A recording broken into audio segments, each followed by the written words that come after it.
चिमण्या गोष्टी राष्ट्रीय विज्ञान दिन सी.व्ही. रामन यांची प्रेरणादायक कथा।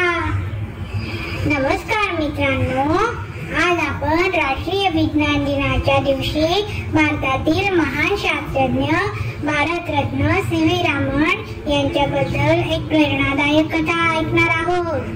हा दिवस प्रत्येक भारतीयासाठी गर्वाचा आहे, कारण 28 फेब्रुवारीला त्यांना नोबेल पुरस्कार मिळाला होता।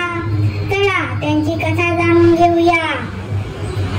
भारत सरकारने 1987 पासून 28 फेब्रुवारी हा दिवस राष्ट्रीय विज्ञान दिन म्हणून साजरा करण्याचा निर्णय घेतला।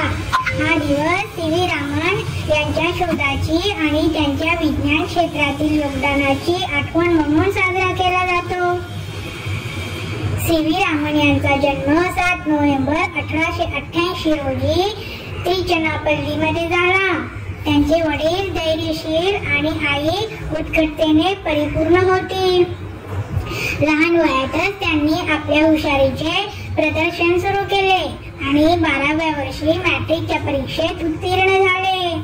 रामन यांनी प्रेसिडेन्सी कॉलेजमध्ये शिक्षण घेतलं आणि BA पदवीच्या परीक्षेत पहिल्या वर्गात प्रथम येऊन सर्वांचा आदर मिळवला। त्यानंतर MA मध्येही ते प्रथम आले। याच वेळी त्यांची बुद्धिमत्ता आणि शास्त्रज्ञ म्हणून भविष्याची दिशा स्पष्ट झाली। एकदा सी.व्ही. रामन इंग्लंडला जात असताना समुद्राचे पाणी निळं दिसत होतं। त्यांनी एक ग्लास पाणी घेतलं आणि ते रंगहीन असल्याचं लक्षात आलं। यावर त्यांनी संशोधन सुरू केलं आणि प्रकाशाचे विकिरण सिद्धांत शोधून काढला।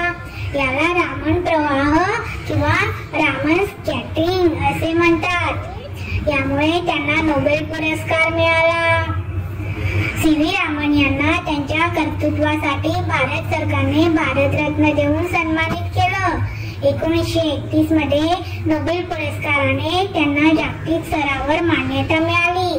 त्यांच्या कार्यामुळे भारतीय विज्ञानाला जगभरात प्रतिष्ठा प्राप्त झाली।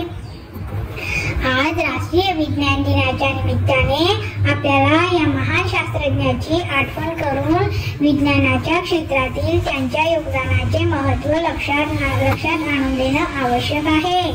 चला आज आपण सर्वजण विज्ञानाच्या क्षेत्रात काहीतरी शिकू आणि नवीन शोध घडवूया। आशा आहे की आपल्याला सी.व्ही. रामन यांच्या जीवनावर आधारित ही कथा आवडली असेल। आपल्या प्रतिक्रिया कमेंट बॉक्स मध्ये सांगा आणि चिमण्या गोष्टी चॅनलला लाईक, शेअर, सबस्क्राईब करायला विसरू नका। विज्ञानाचा अभ्यास करा आणि त्यामध्ये प्रगती करा।